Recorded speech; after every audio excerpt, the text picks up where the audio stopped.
October 27th, 1962, a Tuesday morning. Millions of American children sat in classrooms that smelled like chalk dust and floor wax. Their teachers told them to crouch under their wooden desks.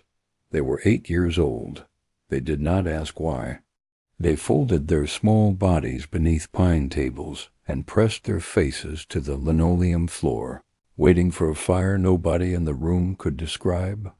At that same moment, 180 feet beneath the Caribbean Sea, a Soviet naval officer named Vasily Arkhipov was being screamed at by his captain. American depth charges were detonating above their vessel. His captain believed the war had already started. Soviet nuclear protocol. All 3 senior officers aboard had to agree before a nuclear torpedo could be launched. 2 said yes. Arkhipov said no. 1 exhausted officer in a suffocating submarine saved the world that Tuesday. But here is what nobody told those children pressed against the floor. Here is the truth kept carefully out of every history textbook ever handed to a 10-year-old. The war that nearly ended civilization on that October morning was not caused by ideology. It was not caused by missile gaps or political hatred. It was caused by a balance sheet. It was caused by a 40-year bankruptcy played out in slow motion, fueled by borrowed cash, sustained by an addiction to military spending that was quietly consuming 2 entire civilizations from the inside out. We think the Cold War was a clash of ideas. The Cold War was the most expensive arms race in human history, a competition with no finish line, funded by debt neither nation could honestly afford. And those children hiding under wooden desks were not just shielding themselves from bombs. They were the human face of an interest payment that their governments had no real intention of ever settling. This is not a story about soldiers. This is a story about cash. And the bill was already overdue before those children were born. In 1945, America stood at the absolute summit of human economic power. Let that image settle for a moment. The United States had just emerged from the most destructive war in history, with 0 enemy bombs falling on its own territory. Its factories were running 24 hours a day. Its fields were feeding half the world. Its cities glittered with chrome and neon and the particular brilliance of a nation that had just discovered it could not be touched. The numbers were staggering. America was producing roughly 50% of all the world's manufactured goods. Its steel mills never stopped. Its auto industry was selling over 1 million vehicles per year. American banks held nearly 60% of the world's gold reserves, locked in Fort Knox like a promise carved in metal. The dollar was not just strong. It was the world's official reserve currency, crowned at the Bretton Woods Conference in 1944, king of every commercial transaction on the planet. New York sparkled. Broadway was full every night. Veterans came home, bought houses in the suburbs on government loans, sent their children to universities on the GI Bill. The American middle class was not just growing. It was erupting into something the world had genuinely never witnessed, a mass prosperity, a civilization that looked from any angle like it was built to last forever. His own country had lost 27 million people in the war. His factories were rubble. His population was close to starvation. And this gleaming American empire had just detonated 2 atomic bombs over Japanese cities in a single week. Weapons that turned buildings into vapor in less than a second. Stalin understood the problem immediately. He understood it not as a military question, but as an economic one. America had the bomb. America had the gold. America had the factories. The Soviet Union had none of those things. And in that gap he saw the end of everything he had built unless he acted with brutal speed. He spent everything his broken country had. He spent money the Soviet Union could not honestly afford on weapons the Soviet economy could barely sustain. But beneath the surface of that radiant American prosperity, the rot had already started. On April 7th, 1950, a classified document landed on President Truman's desk. Its reference number was NSC-68.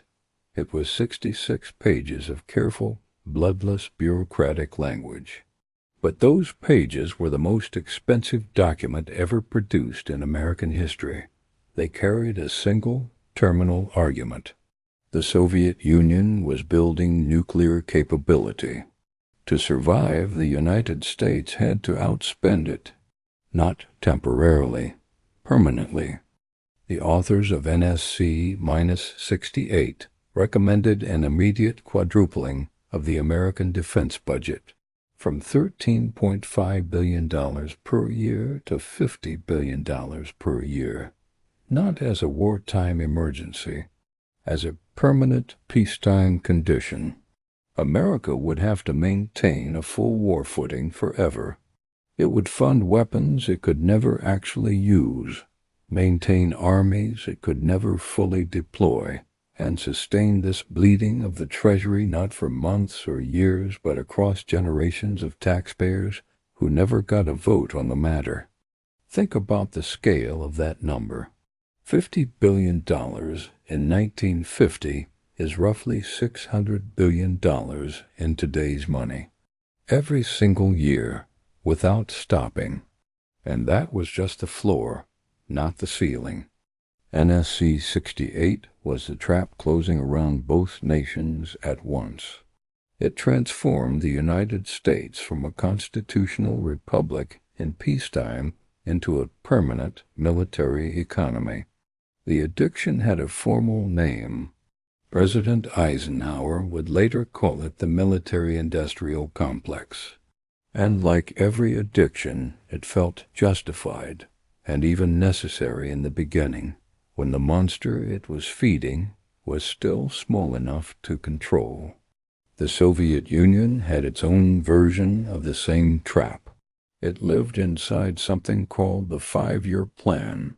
After 1949, when Soviet scientists successfully tested their first atomic bomb, every 5-year plan was dominated by one secret priority above all others: outbuild America, at any cost, using any resource, regardless of whether ordinary Soviet citizens had access to bread, shoes, or basic medicine.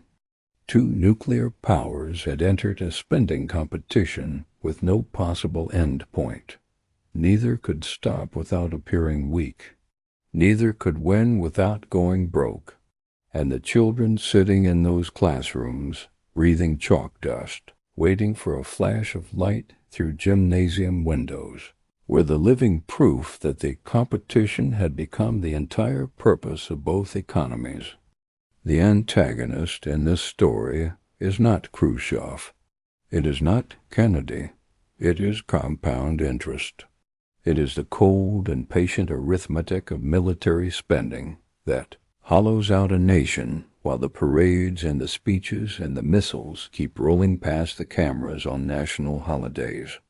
The numbers narrate this story better than any general's memoir. In 1945, the American national debt stood at $259 billion. The war had ended. The emergency spending should have wound down. It did not. By 1955, the United States was spending $40.2 billion per year on defense alone. By 1960, that figure had climbed to $48 billion annually.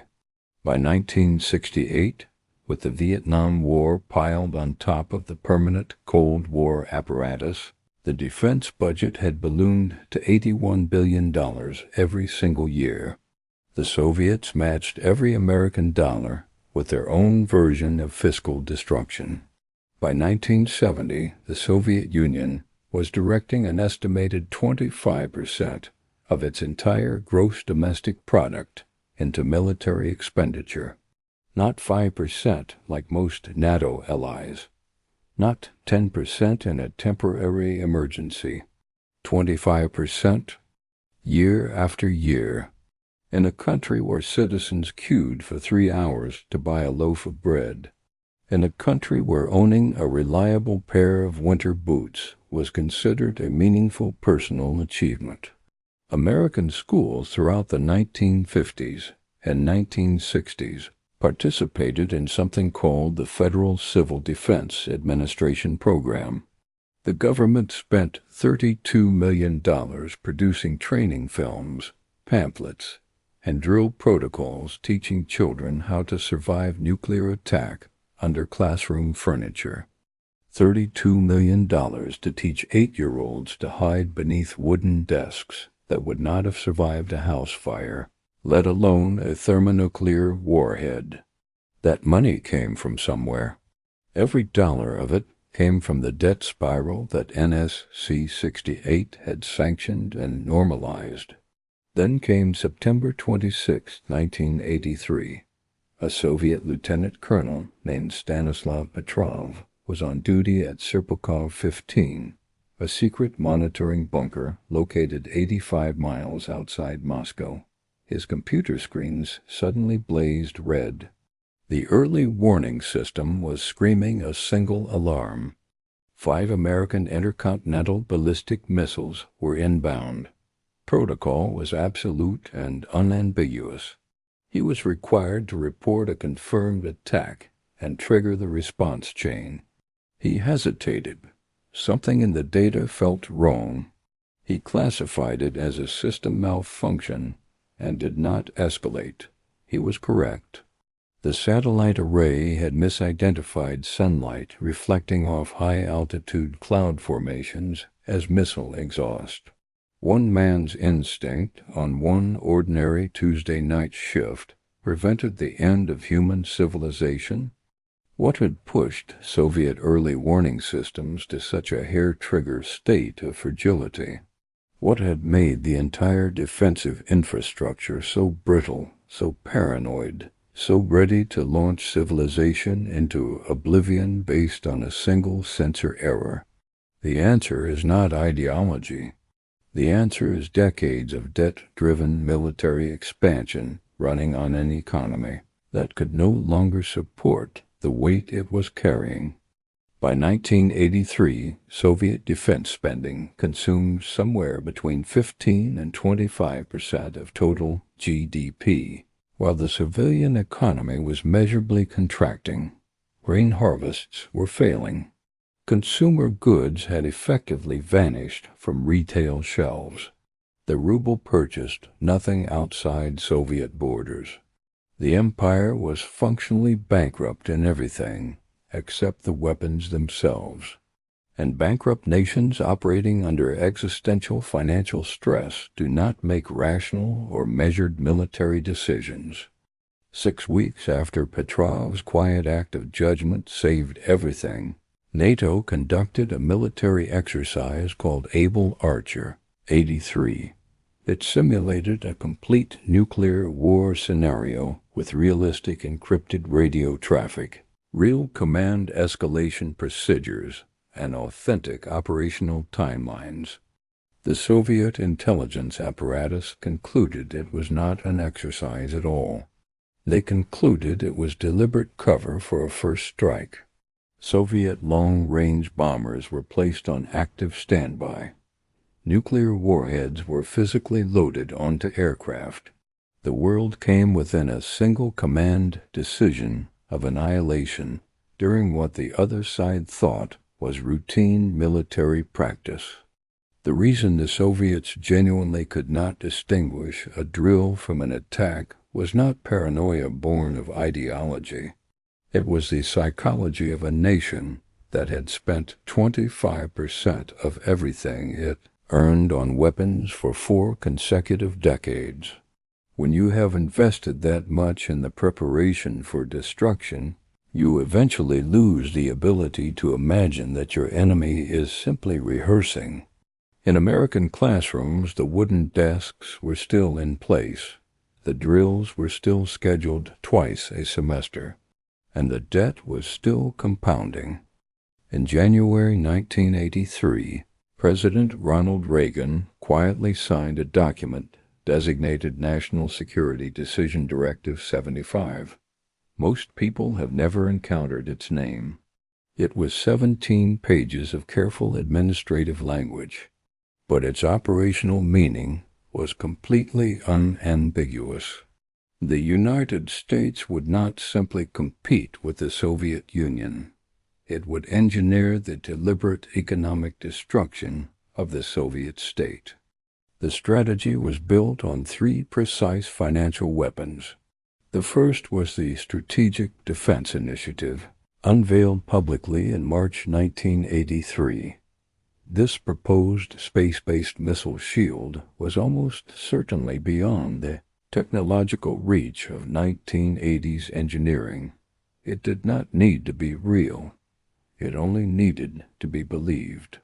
If Soviet planners accepted that America was constructing an impenetrable defensive system, they would be forced to spend trillions of dollars attempting to match or overcome it.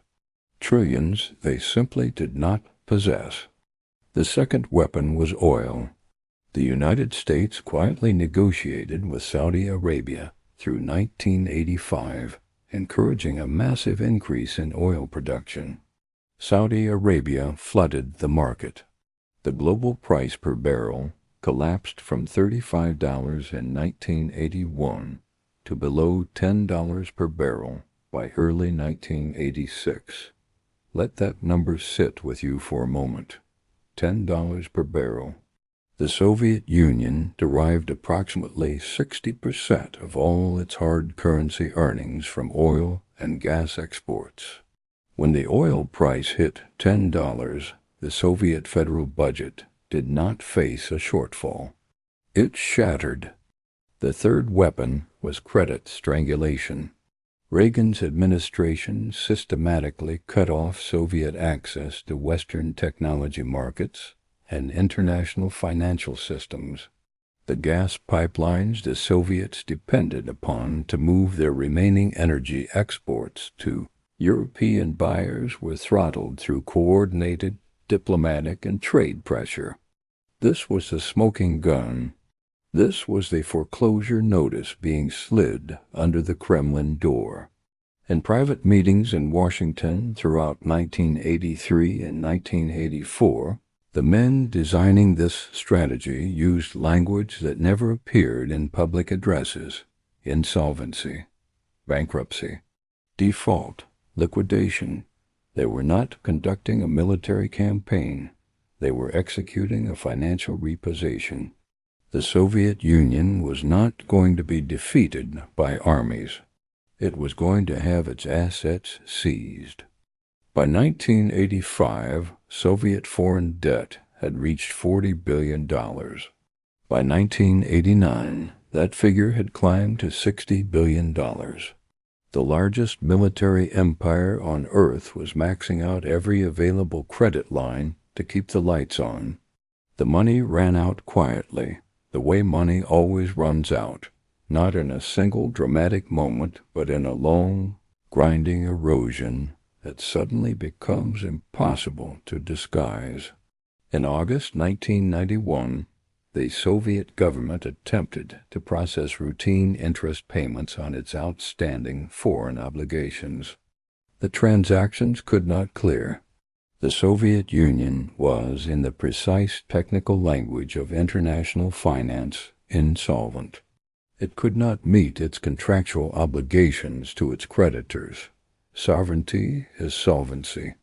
The moment the cash disappears, the sovereignty follows directly behind it.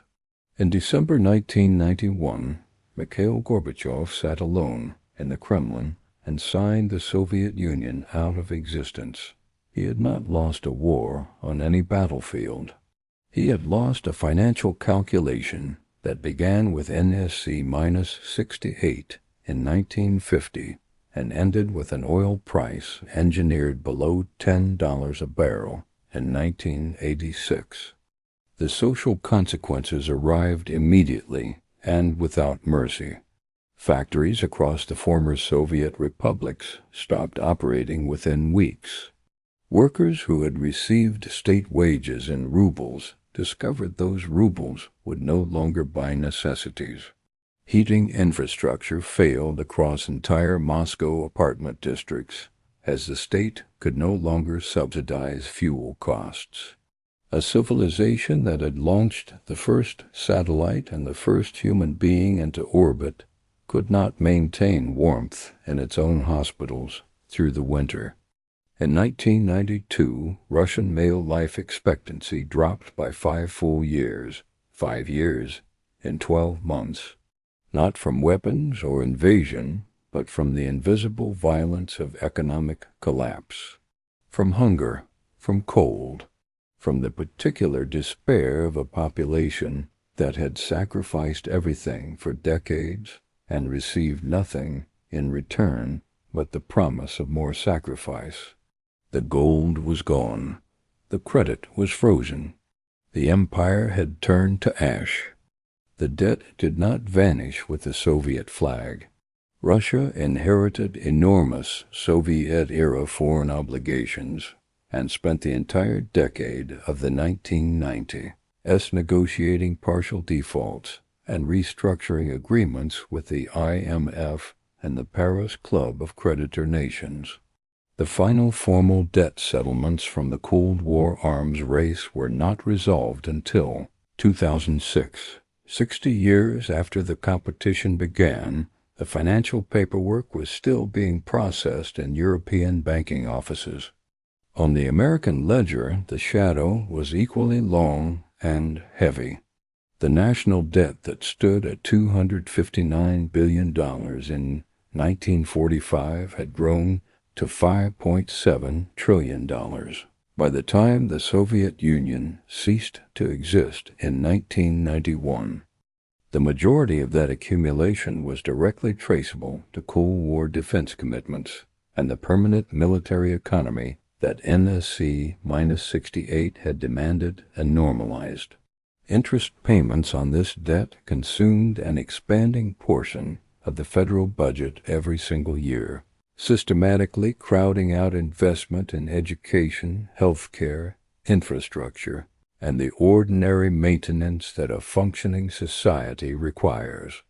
The children who had crouched under those wooden desks in 1962 were 40 years old by the time the Berlin Wall fell. They had spent every year of their formative lives inside the shadow of a debt competition, deliberately costumed as an ideological battle. Many of them had watched their own children drafted into Vietnam, a war that ultimately cost $843 billion in present-day dollars, a conflict prosecuted in part because NSC-68 had made strategic retreat from any front financially and politically catastrophic. The duck and cover generation paid twice, once with their childhood fear pressed against cold linoleum under pine desks, then again through decades of federal tax